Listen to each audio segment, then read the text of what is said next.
प्रिय दोस्तों, आप सबका स्वागत है आपका अपना यूट्यूब चैनल एग्ज़ाम वॉरियर्स में। प्रिय दोस्तों, आज मैं वार्षिकांक करंट अफेयर का 50 महत्वपूर्ण प्रश्न लेकर के आया हूं, जो आप लोगों के साथ विस्तार से चर्चा करेंगे। ये आप लोगों को सीरीज पहले से चलाया जा रहा था, लेकिन कुछ कारण से बीच में बंद कर दिया गया था, लेकिन फिर से उसको शुरू किया गया है क्योंकि अब बिहार दरोगा का एग्ज़ाम कन्फर्म हो गया है डेट कि आपको 26 दिसंबर के परीक्षा होगी तो होगी। इसलिए जो है इसमें एक करंट अफेयर जो है महत्वपूर्ण विषय है, जिससे आपको 25 से 30 प्रश्न पूछे जाने की संभावना है। तो आप इस पार्ट को आप छोड़ करके नहीं चल सकते हैं, क्योंकि इस पार्ट को करंट के अफेयर के बिना जो है आप परीक्षा के आप रिजल्ट की जो है संभावना नहीं कर सकते हैं। ठीक है, तो आज हम लोग 50 महत्वपूर्ण प्रश्नों पर चर्चा करेंगे। तो आइए देखते हैं प्रश्नों को। पहला प्रश्न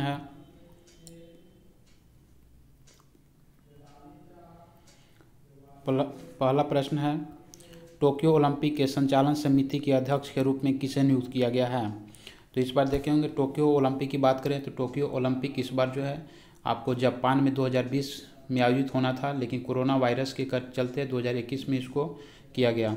तो इसमें जो है टोक्यो ओलंपिक की बात करें तो ये टोक्यो ओलंपिक इस बार जो है 32वां संस्करण था। ये ग्रीष्मकालीन ओलंपिक था।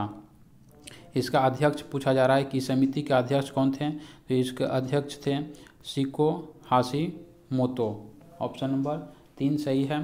टोक्यो ओलंपिक की बात करें तो इसमें जो है भारत ने कुल जो है 7 पदक जीते हैं, जिसमें से 1 स्वर्ण पदक, 2 रजत पदक और 4 जो है आपको कांस्य पदक। ये भारत ने कुल 7 पदक जीत करके भारत का स्थान जो है बात करें तो पूरे वर्ल्ड में 48वां था।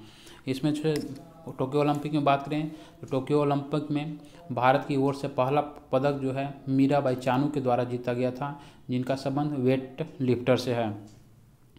पूरे वर्ल्ड में बात करें तो पूरे वर्ल्ड में पहला स्थान पे जो है अमेरिका है, जिसने 39 स्वर्ण पदक जीता है। दूसरा जो है चाइना है, जिसमें 38 स्वर्ण पदक जीतकर दूसरे स्थान पे है। तो ये सब कुछ महत्वपूर्ण प्रश्न इससे से। अगला प्रश्न देखते हैं। मार्च 2021 में प्रधानमंत्री नरेंद्र मोदी एवं बांग्लादेश की प्रधानमंत्री शेख हसीना ने किस यात्री ट्रेन को हरी झंडी दिखाई है। इस ट्रेन का नाम है आपको मिताली एक्सप्रेस। ये मिताली एक्सप्रेस जो है डायरेक्ट प्रश्न पूछा जाएगा, मिताली एक्सप्रेस किस किस देश के बीच चलाई जा रही है। तो भारत और बांग्लादेश के बीच चलाई जा रही है। भारत और बांग्लादेश की बात करें तो बांग्लादेश ने जो है 1971 में पाकिस्तान से अलग होकर एक स्वतंत्र देश के रूप में गठित हुआ, जिसके संस्थापक के रूप में शेख मुजीबुर रहमान को जाना जाता है। शेख मुजीबुर रहमान जो है जो वही हैं जो आज उनकी बेटी बांग्लादेश की प्रधानमंत्री शेख हसीना है। बांग्लादेश की बात करें तो बांग्लादेश के बीच जो है एक भारत की सर्वाधिक अंतर्राष्ट्रीय सीमा जो है बांग्लादेश के साथ बनाती है, जिसको लंबाई की बात करें तो 4096 किलोमीटर है। बांग्लादेश से जो है भारत की 5 राज्य जो है सीमा बनाती हैं। अगला प्रश्न है, हाल ही में किस अफ्रीकी देश को WHO ने ट्रैकोमा मुक्त घोषित किया है। तो ट्रैकोमा मुक्त घोषित किया गया आपको गाम्बिया को। ठीक है, यह अफ्रीकी कंट्री है, ध्यान में रखिएगा। गाम्बिया को भी ट्रैकोमा मुक्त घोषित किया गया है। ट्रैकोमा जो है ये आँख संबंधित बीमारी है। ट्रैकोमा आँख संबंधित बीमारी है। WHO की बात करें, विश्व स्वास्थ्य संगठन, तो इसकी स्थापना जो है आपको 7 अप्रैल 1948 में हुआ था। इसका मुख्यालय जो है हेडक्वार्टर स्विट्जरलैंड की जेनेवा में स्थित है। अगला प्रश्न है, किस राज्य में सर्वाधिक FDI आकर्षित किया गया है। FDI की बात करें तो सर्वाधिक FDI जो है आपको प्राप्त करने वाला भारतीय राज्य गुजरात है। यहाँ से कई तरह के प्रश्न बनते हैं, वो सब आप लोग एक जगह पे लिख लीजिएगा। यहाँ पूछा जा रहा है कि भारत में किस राज्य में सर्वाधिक FDI आकर्षित हुआ है, तो ये आपको गुजरात हो जाएगा। लेकिन प्रश्न पूछा जाएगा कि भारत में सर्वाधिक FDI किस देश के द्वारा जो है किया गया है, तो आपको सिंगापुर के द्वारा किया गया है।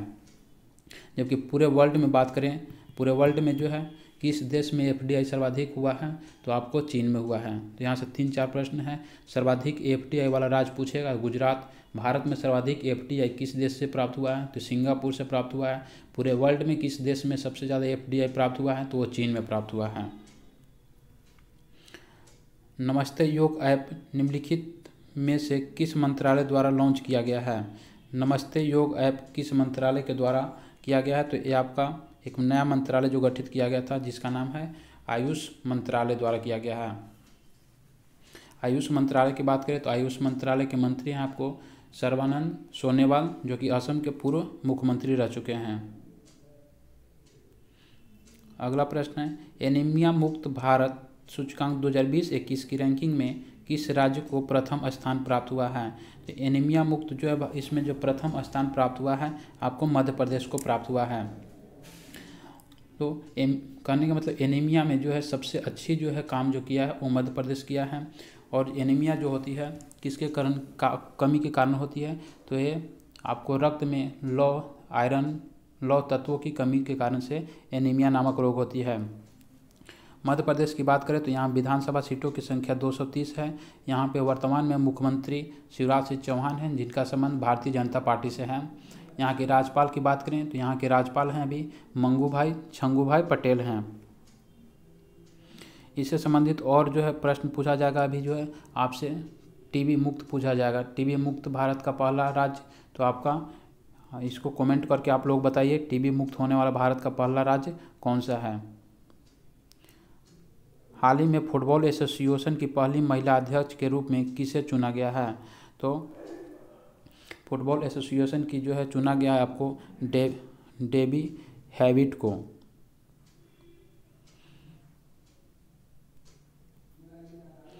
अगला प्रश्न है, हाल ही में किस राज्य सरकार ने मिट्टी के खिलौनों को जीआई टैग देने की घोषणा किया है?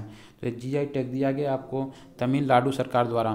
तमिलनाडु सरकार के द्वारा मिट्टी के खिलौनों को जीआई टैग प्रदान किया गया है।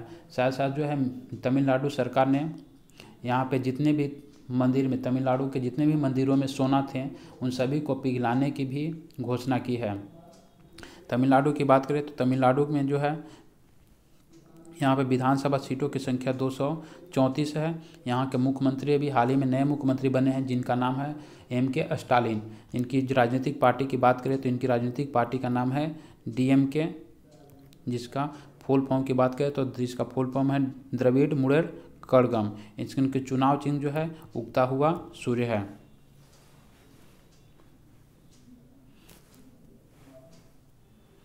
अगला प्रश्न है, जल जीवन मिशन के तहत ग्रामीण क्षेत्रों में 100% पाइप जल कनेक्शन का लक्ष्य प्राप्त करने वाला दूसरा केंद्र शासित प्रदेश हाल ही में कौन सा बना है? ये जो है दूसरा पूछा जा रहा है, तो दूसरा बना है आपको पुदुचेरी।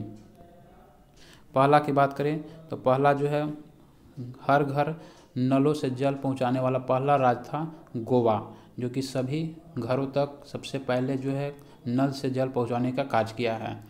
मुफ्त पानी देने वाला भी पहला राज्य जो है गोवा ही है।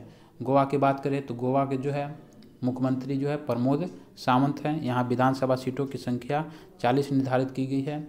और गोवा जो है पूर्ण राज्य के रूप में गठित जो हुआ था 1987 में हुआ था। निम्नलिखित में से किस भारतीय को international business book of the year award 2021 से सम्मानित किया गया है? तो ये किया गया है आपको नितिन राकेश को। ऐसा प्रश्न को डायरेक्ट आप याद कर लीजिए, ऐसे ही जो भी पुरस्कार दिया गया है।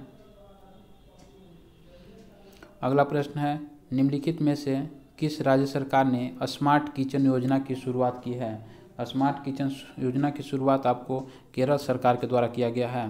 केरल की बात करें, केरल को आपको स्पाइस स्टेट यानी मसालों का राज्य के नाम से भी जाना जाता है। साइलेंट वैली पूछा जाता है आपको। साइलेंट वैली किस राज्य में है? तो आपको केरल में है। साथ साथ जो है केरल में और कई सारी योजनाएं चलाई जा रही हैं, जैसे कि वन स्कूल वन IAS योजना, तो आपको केरल सरकार की है। और अगला प्रश्न है, हाल ही में बंगाल की खाड़ी में आए चक्रवात यास का नामकरण किस देश ने किया था? तो यास का नामकरण आपको ओमान के द्वारा किया गया था। ये बंगाल की खाड़ी को प्रभावित किया था, जैसे बंगाल, उड़ीसा, ये सब को प्रभावित किया था, जिसका नामकरण ओमान के द्वारा किया गया था। अभी और जो है 2-3 जो है, जैसे गुलाब की बात करें तो गुलाब का नामकरण जो आपको पाकिस्तान के द्वारा किया गया है। निसर्ग की बात करें तो निसर्ग का जो है ये आपको बांग्लादेश के द्वारा इसका नामकरण किया गया था। अभी एक हाल ही में सबसे लेटेस्ट है आपका, इसका नाम है शाहीन। शाहीन, इसका जो है नामकरण आपको कतर के द्वारा किया गया है। तो ये सभी जो भी तूफान आते हैं, इसका जो है नामकरण किसी न किसी देश के द्वारा किया जाता है। इन देशों का आपको नाम जो है, नाम के अनुसार इसका नामकरण दिया जाता है। अल्फ़ाबेट के अनुसार इनका नाम का सजाया जाता है। उसी के अनुसार जैसे जैसे जिस देश का नंबर आता है वो देश इस तूफान का नामकरण करते हैं। भारत का पहला नगर पालिका ग्रीन बॉन्ड जारी करने वाला नगर निगम कौन सा है? तो ये आपका है गाज़ियाबाद, उत्तर प्रदेश का है जिला गाज़ियाबाद। गाज़ियाबाद की बात करें तो ये जो है जो रैंकिंग पूरे विश्व में रैंकिंग जो है स्वच्छता के क्षेत्र में घोषित किया गया था, उसमें सबसे प्रदूषित शहर तो था आपका चीन का होटन। पूरे विश्व में जो है प्रदूषित शहर था होटन, जबकि दूसरा स्थान पे था गाज़ियाबाद का। जबकि राजधानी में बात करें तो राजधानी में जो है दिल्ली का पूरे वर्ल्ड में स्थान पहला था। भारत की पहली फ्लोटिंग एलएनजी स्टोरेज तथा रीगैसिफिकेशन यूनिट की शुरुआत कहाँ की गई है? तो ये आपको की गई है महाराष्ट्र में। सही ऑप्शन हो जाएगा 3 नंबर। महाराष्ट्र की बात करें तो महाराष्ट्र में विधानसभा सीटों की संख्या 288 है और यहाँ पे विधान परिषद भी है, यानी कि यहाँ पे जो यहाँ जो है विधायिका जो है द्विसदनीय है, विधान परिषद भी है और विधान सभा भी है। विधानसभा सीटों की संख्या 288 है, जबकि विधान परिषद सदस्यों की संख्या 78 है। अभी वर्तमान में विधान परिषद वाले राज्यों की संख्या आपको कुल 6 है, जिसमें अभी बात करें तो उत्तर प्रदेश हो गया, महाराष्ट्र हो गया, बिहार हो गया, कर्नाटक हो गया और आंध्र प्रदेश और तेलंगाना। सबसे कम सीटें अभी वर्तमान में तेलंगाना में है, 40 जो है सीटें तेलंगाना में है। महाराष्ट्र की बात करें तो महाराष्ट्र का मुख्यमंत्री उद्धव ठाकरे हैं, जिनकी राजनीतिक पार्टी शिवसेना है। यहाँ की राज्यपाल भगत सिंह कोश्यारी हैं। WHO द्वारा शुरू की गई E2025 पहल का संबंध किससे है? WHO द्वारा वर्ल्ड हेल्थ ऑर्गेनाइजेशन के द्वारा शुरू किया गया है, जिसका लक्ष्य है आपको मलेरिया उन्मूलन से। WHO का ये विजन चलाया जा रहा है कि मीन्स कहने का मतलब कि WHO का ये लक्ष्य है कि 2025 तक मलेरिया को समाप्त कर दिया जाए। जिस तरह से भारत में देखे होंगे टीबी का उन्मूलन भारत सरकार का 2025 रखा गया है, मीन्स टीबी को 2025 तक समाप्त करने का लक्ष्य रखा गया है। उसी तरह से एड्स की बात करें तो एड्स का जो है उन्मूलन 2030 तक रखा गया है और भारत ने मलेरिया का उन्मूलन जो है आपको 2030 तक ही निर्धारित किया है। तो ये सब जो है आपको लक्ष्य निर्धारित किया गया है, इस समय तक इस रोग पे काबू पा लिया जाएगा। हाल ही में किस देश में नो बैन एक्ट विधेयक पारित किया गया है? तो नो बैन एक्ट विधेयक आपको अमेरिका में पारित किया गया है। अमेरिका की बात करें तो यहाँ पे भी 2020 में ही चुनाव हुआ था राष्ट्रपति का, उपराष्ट्रपति का, जिसमें जो है राष्ट्रपति जो बाइडेन और उपराष्ट्रपति कमला हैरिस बनी है। इनका क्रम की बात करें तो राष्ट्रपति का क्रम जो है 46वां और उपराष्ट्रपति कमला हैरिस का क्रम 49वां है। अमेरिका इतिहास में पहली बार ऐसा हुआ है कि जो किसी भी महिला ने उपराष्ट्रपति पद संभाला है। इससे पहले कोई भी महिला राष्ट्रपति या उपराष्ट्रपति अभी तक नहीं बनी है, लेकिन पहली बार यहाँ पे उपराष्ट्रपति बनी है, जिनका नाम है कमला हैरिस। अमेरिका अगला प्रश्न, हाल ही में किस राज्य ने देखो अपना राज्य अभियान की शुरुआत किया है? देखो अपना राज्य अभियान की शुरुआत आपको अरुणाचल प्रदेश के द्वारा किया गया है। अरुणाचल प्रदेश की बात करें तो अरुणाचल प्रदेश भारत का पूर्वी राज्य है, जिसकी सीमा आपको म्यांमार, इधर में पूर्व में जो है म्यांमार और इधर उत्तर में आपको चीन तिब्बत वाले क्षेत्र से सटता है।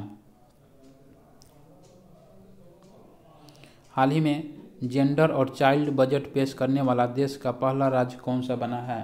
तो ये बना है आपको आंध्र प्रदेश। आंध्र प्रदेश की बात करें तो आंध्र प्रदेश के अभी यहाँ के मुख्यमंत्री हैं जिनका नाम है यहाँ के मुख्यमंत्री हैं जी किशन रेड्डी, जिनका राजनीतिक पार्टी का नाम है YRS कांग्रेस। एक पहले कांग्रेस पार्टी में ही थे, उनके बाद जो है ये अलग अपना पार्टी बनाया और यहाँ पे अभी पूर्ण सत्ता में है। आंध्र प्रदेश की बात और किया जाए तो आंध्र प्रदेश जो है भाषा के आधार पर गठित होने वाला भारत का पहला राज्य है, जिसकी स्थापना 1953 में भाषा के आधार पर किया गया था।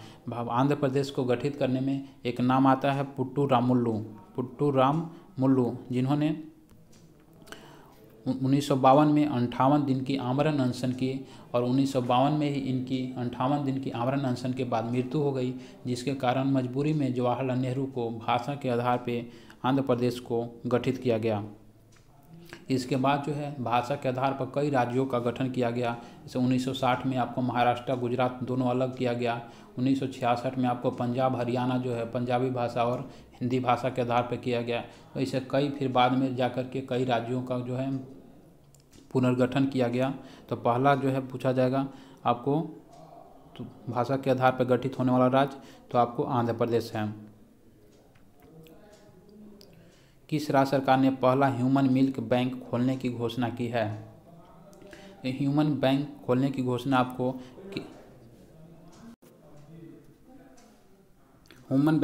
घोषणा आपको केरल सरकार के द्वारा किया गया है। ई कैबिनेट को लागू करने वाला देश का पहला राज्य कौन सा है? ई कैबिनेट को लागू करने वाला भारत का पहला राज्य है हिमाचल प्रदेश। हाल ही में किसे wild life photographer of the year people's choice award से सम्मानित किया गया है? एक किया गया है आपको रॉबर्ट इरविन को। निम्नलिखित में से किस शहर को साइंस सिटी में बदलने की प्रस्ताव को मंजूरी दिया गया है? तो ये आपको साइंस सिटी जो है उत्तराखंड का जो शहर है जिसका नाम है देहरादून को साइंस सिटी में बदलने की घोषणा किया गया है। ऐसे इलेक्ट्रॉनिक सिटी की बात करें तो भारत का इलेक्ट्रॉनिक सिटी जो है आपको बेंगलुरु स्थित है, बेंगलुरु है। फिल्म सिटी की बात करें तो फिल्म सिटी आपको मुंबई है। वित्त वर्ष 2021-22 के लिए भारत का राजकोषीय घाटा कितना अनुमानित किया गया है? तो ये राजकोषीय घाटा आपको किया गया है 2021-22 के बजट के अनुसार 6.8%। अब मन में आ रहा होगा कि राजकोषीय घाटा क्या है? तो राजकोषीय घाटा हम पर सिंपल भाषा में अगर समझे हम तो भारत सरकार के देखते हैं कि पहले जो है फरवरी महीने में एक बजट पेश की जाती है। वो बजट में अनुमानित किया जाता है कि एक साल में हमको कितने पैसे खर्च करने हैं, उसके अनुसार उसको बजट बनाई जाती हैं।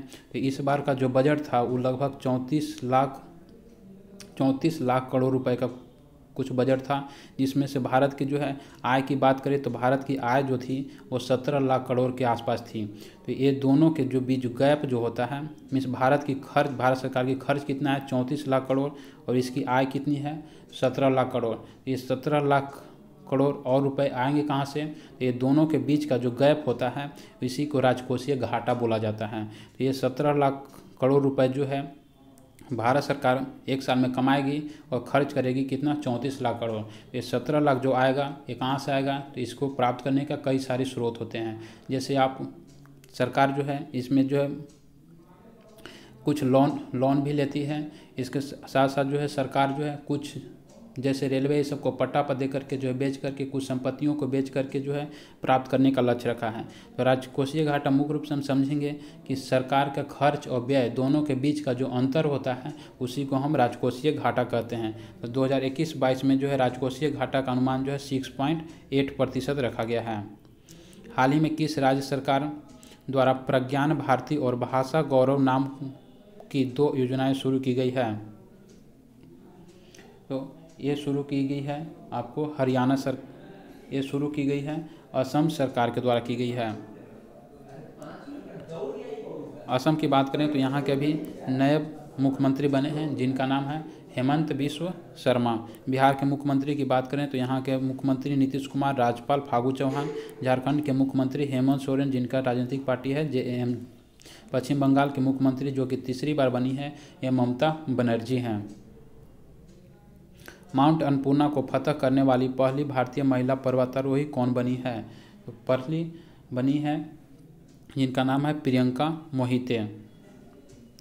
हाल ही में जारी एक रिपोर्ट के अनुसार दुनिया में सर्वाधिक तितलियों की प्रजाति किस देश में पाई जाती है? सर्वाधिक प्रजाति आपको है एक कोलंबिया में। अगला प्रश्न, सिप्री द्वारा जारी हाल ही के आंकड़ों के अनुसार दुनिया में सैन्य खर्च के मामले में भारत का स्थान क्या है? ये सिप्री जो है आपको सैन्य खर्च के बारे में रिपोर्ट देती है, सैन्य खर्च कितना है या कोई हथियार जो कोई देश कितना खरीद रहा है, कितना निर्यात कर रहा है, इसके बारे में रिपोर्ट देती है। इसमें भारत का स्थान जो है आपको तीसरा है। पहला स्थान की बात करें तो पहला स्थान पे आपको अमेरिका है। जनवरी 2021 में बिंदु सागर सफाई परियोजना की शुरुआत कहाँ की गई है? बिंदु सागर किया गया आपको उड़ीसा में किया गया है। उड़ीसा की बात करें तो उड़ीसा जो है पहले बिहार का ही भाग था। 1936 में उड़ीसा बिहार से अलग होकर एक पूर्ण राज्य के रूप में गठित हुआ। यहाँ के वर्तमान में मुख्यमंत्री हैं नवीन पटनायक, जिनका संबंध है बीजू जनता दल से। पुस्तक how to avoid a climate disaster के लेखक कौन से हैं? इसके लेखक कौन हैं? इसके लेखक हैं बिल गेट्स। बिल गेट्स की बात करें तो बिल गेट्स कौन है? माइक्रोसॉफ्ट के संस्थापक हैं बिल गेट्स। बजट 2021-22 कितने स्तंभों पर आधारित है? ये 6 स्तंभों पर आधारित है। स्तंभों कहने का मतलब कि भारत सरकार के 6 ऐसे चीज़ों को टारगेट किया गया है, 6 ऐसे कार्यों को टारगेट किया गया है जिस पे अधिक रूप से फोकस रहेगी सरकार के, जैसे स्वास्थ्य है, शिक्षा है। इसमें जो है कई ऐसे 6 स्तंभ बनाएंगे, उसी को स्तंभ कहा गया है। तो 6 कार्यों पर फोकस सरकार की ज़्यादा रहेगी, तो ये 6 स्तंभों पर आधारित है। ब्रॉड गेज को कब तक 100% विद्युतीकरण करने की योजना रखी गई है? तो 2023 तक ब्रॉड गेज जितने भी है उस पर 100% विद्युतीकरण करने की योजना भारत सरकार की है। ब्रॉड गेज जो होता है, ये जो रेलवे जो होता है, ये 3 जो है, ये जो पटरियाँ होती है ये 3 तरह की बनाई जाती थी पहले। एक मीटर गेज बनता था, ब्रॉड गेज, और एक नैनो गेज। तो नैनो गेज तो पूरी तरह से समाप्त कर दिया गया। मीटर गेज भी भारत में अब लगभग नहीं चलाई जा रही है। अब चलाई जा रही है तो केवल ब्रॉड गेज चलाई जा रही है, इसकी ब्रॉड गेज दोनों के बीच की चौड़ाई पूछा जाता है कभी, तो इसका चौड़ाई जो होता है 1.67 मीटर होता है। पीएम नरेंद्र मोदी ने विश्व पर्यावरण दिवस के अवसर पर पुणे में किस प्रोजेक्ट की शुरुआत की है? इस प्रोजेक्ट की शुरुआत किया गया है E100 प्रोजेक्ट की शुरुआत की गई है। E100 प्रोजेक्ट की शुरुआत किया गया है। हाल ही में किस व्यक्ति को इंटरनेशनल बुकर प्राइज 2021 के लिए सम्मानित किया गया है? तो 2021 के लिए सम्मानित किया गया आपको डेविड डायोब को किया गया है। पुस्तक staging the player in my life पुस्तक के लेखक कौन से हैं? तो ये इनका पुस्तक हैं, ये आप लोगों को याद होगा, जो अभी रिटायर कर गए हैं। भारतीय पुरुष क्रिकेट टीम के मुख्य कोच थे जिनका नाम था रवि शास्त्री। वर्तमान में बात करें तो भारतीय क्रिकेट टीम के जो कोच हैं जो है राहुल द्रविड़ हैं। हाल ही में दुनिया की सबसे ऊंची चोटी माउंट एवरेस्ट पर सर्वाधिक बार चढ़ाई करने का रिकॉर्ड किस व्यक्ति ने बनाया है? तो इनका नाम है कामिरीता शेरपा। ये नेपाल की रहने वाली हैं, जिन्होंने 25 बार माउंट एवरेस्ट पर चढ़ करके विश्व रिकॉर्ड बनाया है। किस राज्य सरकार ने अस्पतालों में बेड की ऑनलाइन बुकिंग के लिए अमृत वाहिनी ऐप को लॉन्च किया है? अमृत वाहिनी लैब जो है आपको झारखंड सरकार के द्वारा किया गया था। झारखंड के मुख्यमंत्री जो है वर्तमान में हेमंत सोरेन हैं। झारखंड की गठन की बात करें, झारखंड का गठन जो है 15 नवंबर 2000 के तहत 2000 ईस्वी में किया गया था। यहाँ पर विधानसभा की सीटों की बात करें तो विधानसभा सीटों की संख्या 81 है तथा लोकसभा सीटों की संख्या 14 और राज्यसभा सीटों की संख्या 6 है। इसको भी ध्यान में रखिएगा। किस राज्य सरकार द्वारा घर पर कोविड मरीजों के इलाज की सुविधा के लिए संजीवनी परियोजना की शुरुआत किया गया है? देखिए, संजीवनी से कई सारी प्रश्न बन रहे हैं। जैसे आपको संजीवनी परियोजना पूछा जा रहा है तो इसका तो सही आंसर हो जाएगा हरियाणा। लेकिन संजीवनी वैन भी चलाया गया है, संजीवनी ऐप भी लॉन्च किया गया है। तो संजीवनी ऐप जब पूछा जाएगा संजीवनी ऐप किस राज्य सरकार द्वारा लॉन्च किया गया है, तो ये बिहार सरकार द्वारा किया गया है। जबकि संजीवनी जो है पर्यटन की शुरुआत जो है, संजीवनी पर्यटन की शुरुआत जो है आपको असम सरकार के द्वारा किया गया है। जबकि संजीवनी कृषि वैन की शुरुआत करें बोलेंगे तो ये कर्नाटक के द्वारा किया गया है। एक बार फिर से बोल दे रहे हैं, संजीवनी परियोजना हरियाणा, संजीवनी ऐप बिहार, संजीवनी पर्यटन जो है आपको असम, संजीवनी कृषि वैन आपको शुरू किया गया है कर्नाटक सरकार के द्वारा किया गया है। ये 4 प्रश्न हैं, इससे एक जगह इसको इकट्ठा कर लीजिए आगे एग्जाम में कन्फ्यूजन नहीं हो सके। हाल ही में जारी रिपोर्ट के अनुसार 2020-21 में भारत में सर्वाधिक प्रत्यक्ष विदेशी निवेश किस देश से प्राप्त हुआ है। इस पर जो पिछले प्रश्न पे भी जो है इस पे बात किए थे कि भारत में सबसे ज़्यादा FDI किससे प्राप्त हुआ है, तो आपको सिंगापुर से प्राप्त हुआ है। भारत में सबसे अधिक FDI किस राज्य में आया है, तो गुजरात में आया है। जबकि पूरे विश्व में FDI जो है किस देश में सबसे ज़्यादा है, तो आपको चीन में है। ये 3 प्रश्न है, ये तीनों को ध्यान में रखिएगा। हाल ही में मुक्त व्यापार समझौता RCEP को लागू करने वाला विश्व का पहला देश कौन सा बना है। इसमें जो है पहला देश बना है आपका सिंगापुर जो है। भारतीय रेलवे द्वारा पहली ऑक्सीजन एक्सप्रेस कहाँ से कहाँ तक चलाई गई है। ऑक्सीजन एक्सप्रेस जो है आपको मुंबई से विशाखापट्टनम की शुरुआत के बीच चलाई गई थी। जब द्वितीय कोविड फेज आया था उसमें सबसे ज़्यादा किल्लत किसी चीज़ को हुई थी, तो आपको ऑक्सीजन की एक दवा थी जिसका नाम था रेमडेसिविर। वो भी पूछा जा सकता है कि रेमडेसिविर का संबंध किस चीज़ से है, तो ये कोरोना में जो है यूज होने वाली एक दवा थी जो काफ़ी जो है महंगी बिक रही थी, काफ़ी जो है इसकी ब्लैकमेलिंग हुई थी। यहाँ ऑक्सीजन एक्सप्रेस पूछा जा रहा है, तो ऑक्सीजन एक्सप्रेस आपको मुंबई से विशाखापट्टनम के बीच चलाई गई थी। इससे एक और संबंधित पूछा जाता है प्रश्न, किसान एक्सप्रेस पहली बार कहाँ चलाई गई, तो देवलाली से दानापुर चलाई गई। देवलाली की बात करें तो देवलाली जो है महाराष्ट्र में है और दानापुर बिहार। देवलाली महाराष्ट्र के, दानापुर बिहार तक पहली बार जो है किसान एक्सप्रेस चलाई गई थी। 22 अप्रैल 2021 को मनाए गए पृथ्वी दिवस की थीम क्या है। पृथ्वी दिवस जो है सबसे पहले तो याद कर लीजिए पृथ्वी दिवस कब मनाया जाता है, तो 22 अप्रैल को पृथ्वी दिवस मनाया जाता है, जबकि 22 मार्च को आपको जल दिवस मनाया जाता है।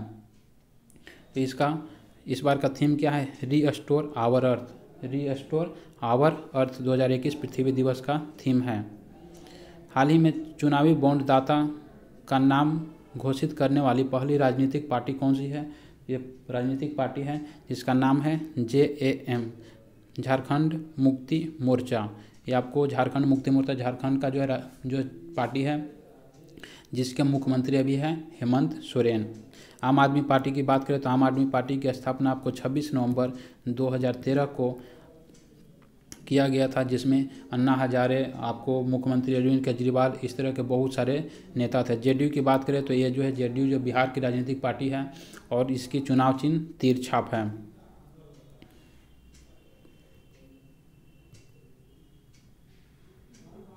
अगला प्रश्न, हाल ही में किस देश ने अपने नए चंद्र मिशन लूना 25 की घोषणा की है।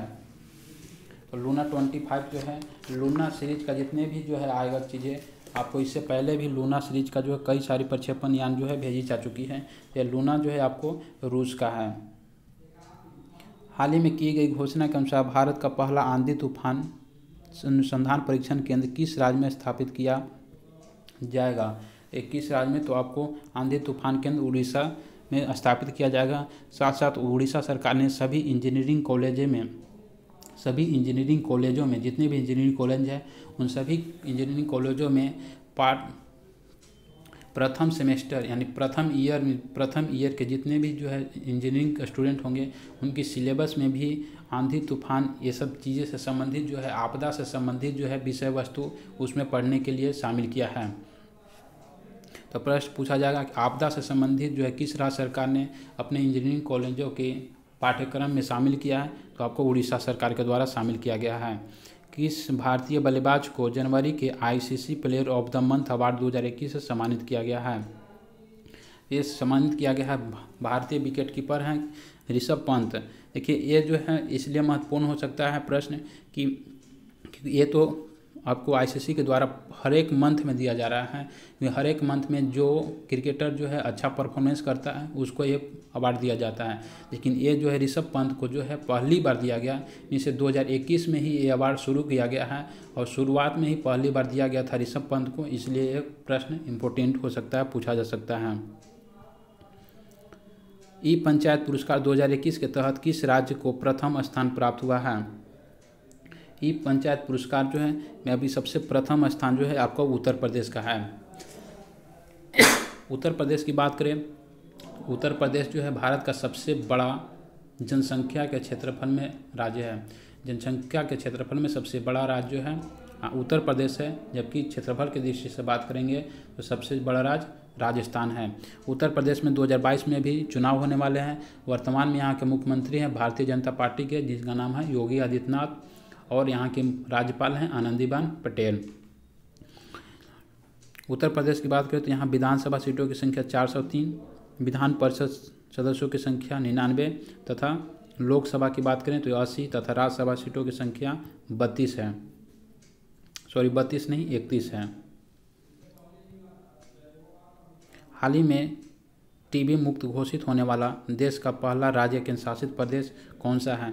इससे पहले आप लोगों को हमने पहले बोला था कि आप लोग कमेंट बॉक्स में इसका आंसर दीजिएगा, आपका प्रश्न भी आ गया है।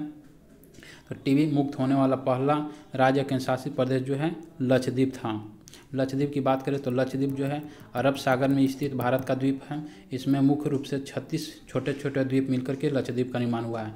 लक्षद्वीप का निर्माण जो है, एक और प्रश्न पूछा जाता है किससे हुआ है, तो इसका मूंगा चट्टानों से हुआ है। मूंगा चट्टानों से हुआ है, जिसका निर्माण जो है CaCO कैल्शियम कार्बोनेट चूना पत्थर से होता है। भारत का पहला ट्रांसजेंडर कम्युनिटी डेस्क किस राज्य में खोला गया है? तो ये खोला गया आपको तेलंगाना में। तेलंगाना की बात करें तो इसकी स्थापना 2 जून 2014 को आंध्र प्रदेश से अलग करके स्थापित किया गया था। तेलंगाना के प्रथम मुख्यमंत्री जो थे के चंद्रशेखर राव हैं, जिनका संबंध जो है TRS तेलंगाना राष्ट्र संघ, इनकी पार्टी का नाम है तेलंगाना राष्ट्र संघ, और मुख्यमंत्री कौन है?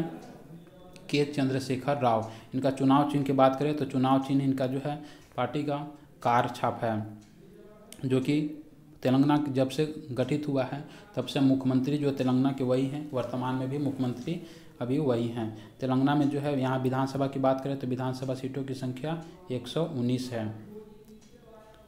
हाल ही में 125 स्मार्ट क्लासरूम बनाने वाला दुनिया का पहला विश्वविद्यालय कौन बन गया है?